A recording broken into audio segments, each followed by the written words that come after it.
ए X plus B X equal किसके आ गया, 0 के। और यहां देखा जाए A Y plus B Y is equal to 0 के। अब जरा देखिएगा, ये कंपोनेंट्स थे उसके। हाँ ठीक है। अब देखिएगा, ये वेक्टर था।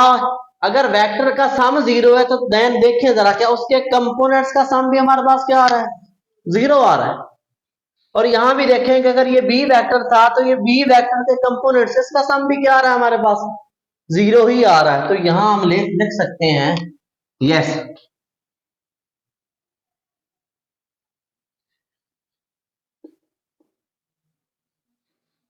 It's components sum is also 0 or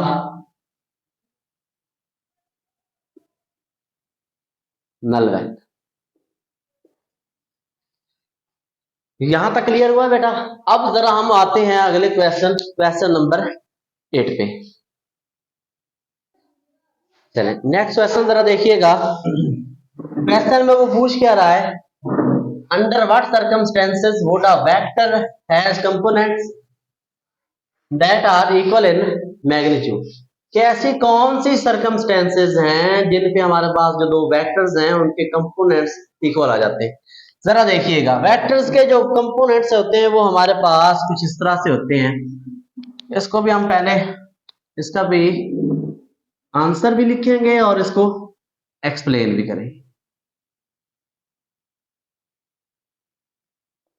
देखिएगा, हमारे पास जो दो वेक्टर हैं उनके कंपोनेंट्स हम लिख सकते हैं। एक वेक्टर है जिसके कंपोनेंट्स हमारे पास क्या होते हैं, A X is equal to A Y. वो क्या कह रहा है कि components are in equal magnitude, components are in equal magnitude. उनका मैग्नीट्यूड क्या है हमारे पास यहाँ, इक्वल है। जरा देखिए, हमें पता है कि जहां x आ जाए, मतलब ये जो कंपोनेंट बन रहा है वो x एक्सिस पे बन रहा है, और x की जगह हम cos ऑफ थीटा लिखते होते हैं इज इक्वल टू ये a वैसे ही आ गया। और y की जगह हम क्या लिखते होते हैं, y कंपोनेंट को कैसे शो करवाते होते हैं, साइन ऑफ थीटा से। हमें पता है कि यहाँ देखिएगा बेटा, a के साथ a कैंसिल, क्योंकि लेफ्ट हैंड साइड और राइट हैंड साइड में दोनों चीजें हमारे पास क्या है, सेम है। तो जरा यहां देखिएगा, ये साइन थीटा इस साइड पे पहले ही था, और ये कॉस थीटा इस साइड पे आके क्या हो गया, डिवाइड हो गया, जो मल्टीप्लाई हो रहा था। और यहाँ बाकी क्या बचा हमारे पास, 1 बचता है। तो साइन थीटा और कॉस थीटा हमारे पास किस चीज के इक्वल आ जाता होता है, tan theta is equal to 1। इसका मतलब क्या है कि भाई हमने वो एंगल चेक करना है, वो थीटा चेक करना है जिसपे हमारे पास टेन जो है, टेन 1 दे रहा, और वो हमें पता है कि at theta is equal to 45, कि जब हमारा जो थीटा है वो 45 का होगा तो तब हमारे पास क्या आएगा, टेन की जो वैल्यू है वो 1 आ रही हो। आप टेन 45 फुट करें, आपके पास जवाब क्या आएगा, 1 आएगा। तो जरा अब हम इसका आंसर देखते हैं। व्हेन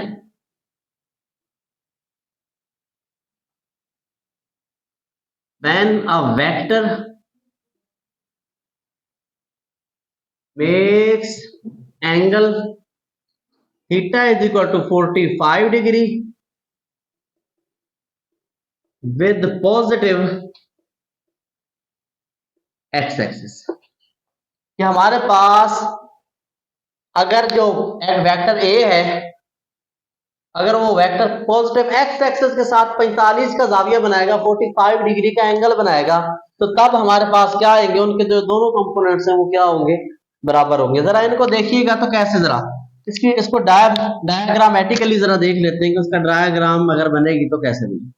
ये एक्स एक्स यहाँ पे मेरे पास वेक्टर क्या था, अगर ये वेक्टर जो है 45 का डिग्री का एंगल बना रहा है, तो इसके जो कंपोनेंट्स हैं, एक्स कंपोनेंट और वाई कंपोनेंट, देखिए उनकी ये जो लेंथ, ये लेंथ और ये लेंथ क्या आ जाएगी, इक्वल आएगी। सवाल, इस जवाब का मतलब ये, या वो सवाल में जो पूछ रहा था उसका ये जवाब है। अब जरा देखिएगा नेक्स्ट क्वेश्चन, जरा देखिएगा, is it possible to add a vector quantity to a scalar quantity, explain. क्या ऐसा मुमकिन है कि हम एक स्केलर क्वांटिटी को एक वेक्टर क्वांटिटी में ऐड कर सकते हैं? देखते हैं जरा।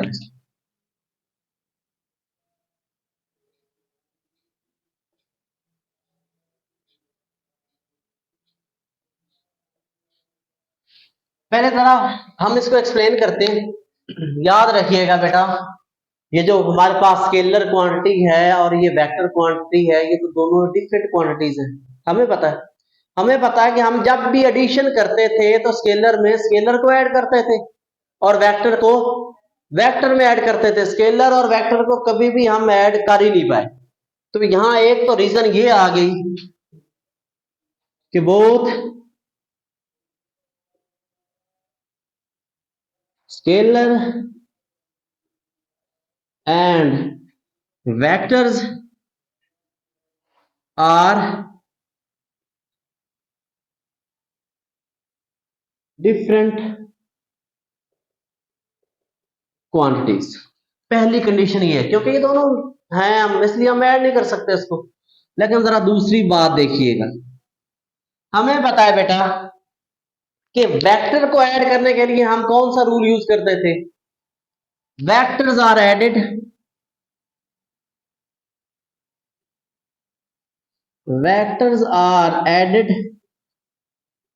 Bye head to tail rule. और हेड टू टेल को हम ऑलरेडी डिस्कस कर चुके हैं। और तीसरी बात जरा देखिएगा, और हमें पता है कि जो स्केलर्स हैं उनको हम ऐड किस रूल से करते हैं? अरिथमेटिक रूल से। Scalars are added by arithmetic rule. और अरिथमेटिक रूल बेटा हमारे पास क्या होता है कि लेट्स सपोज कि आप लोगों ने एक में एक को ऐड कर दिया तो दो हो गए। जो डिजिट्स हैं, जो आपकी गिनती है, जो आपकी काउंटिंग है, उनको आपस में ऐड करना हमारे पास कौन सा रूल होता है? अरिथमेटिक रूल होता है। सो लेट्स सी, देखते हैं जरा नेक्स्ट क्वेश्चन को। नेक्स्ट क्वेश्चन हमारे पास हमें क्या कह रहा है। अब जरा यहां देखिए, can you add a zero vector into a null vector? क्या आप जीरो वेक्टर को नल वेक्टर में, जीरो को आप लोग नल वेक्टर में ऐड कर सकते हैं? बेटा जीरो ये है हमारे पास और नल वेक्टर ये है, क्या इनको दोनों को हम ऐड कर सकते हैं? बेटा हमें पता है कि जीरो हमारे पास क्या है? एक स्केलर है। और नल वेक्टर मेरे पास क्या है? एक वेक्टर है। ये वही नहीं बन गया कि can you add a scalar to a null vector? तो यही सवाल जो मैंने जिसकी रीजन और एक्सप्लेनेशन मैंने ये लिखी है, ये भी इसी सवाल में सेम की सेम लाइनें आप लोगों ने लिख देनी। तो यहां जरा इसका आंसर है क्या, जरा इसको देखते हैं। No, it is not possible to add a scalar quantity to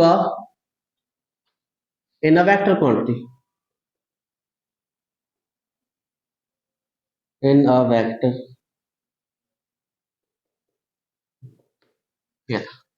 तो जो हमारे पास 2.10 है बेटा, उसके लिए भी हमारे पास जो जवाब है वो सेम आ जाएगा। जरा नेक्स्ट देखते हैं हम। नेक्स्ट क्वेश्चन को देखते हैं जरा, इसमें क्या कहता है, इसमें क्या कुछ है हमारे लिए सीखने को। कि two vectors have unequal magnitudes. मेरे पास दो वेक्टर्स हैं जिनका जो मैग्नीट्यूड है वो डिफरेंट है, जिनकी मिकदार जो है वो मुख्तलिफ है। लेट्स सपोज के एक की 50 है तो दूसरे की 20 है, सपोज किया है।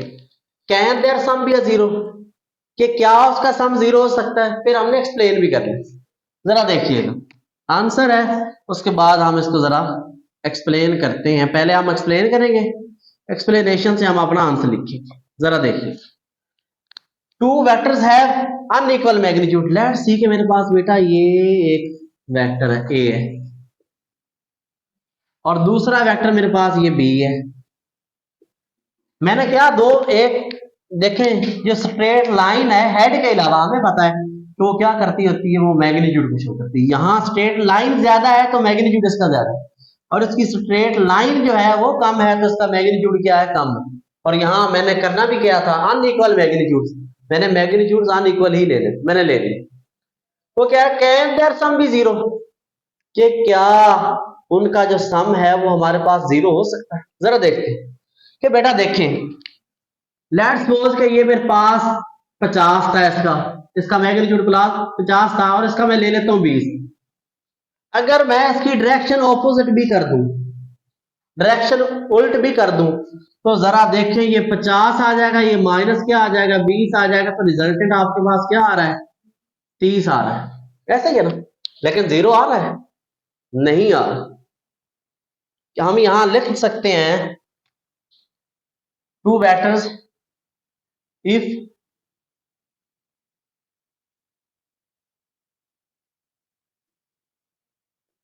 Two vectors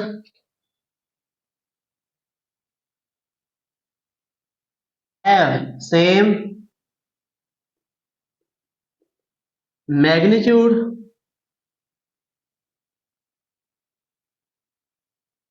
but opposite in direction, then their sum must be a zero। तो उसका सम जीरो हो सकता है। क्या मतलब है कि ये ए की जो मिकदार है, अगर ए की वैल्यू भी मैं 20 कर देता हूं और इसकी भी 20 हो जाती है, तो 20 माइनस 20 जीरो। क्या किया है मैंने, एक तो उनका मैग्नीट्यूड सेम किया और दूसरा उनकी डायरेक्शन ऑपोजिट कर दी। एक अगर वेक्टर इधर जा रहा था तो दूसरा इधर जा रहा था, तब उनका जो सम है वो हमारे पास जीरो हो सकता है, अदरवाइज सम हम उसका जीरो नहीं ले सकते। तो जरा हम इसका आंसर लिखते हैं कि क्या हम इसका आंसर कैसे करेंगे। No no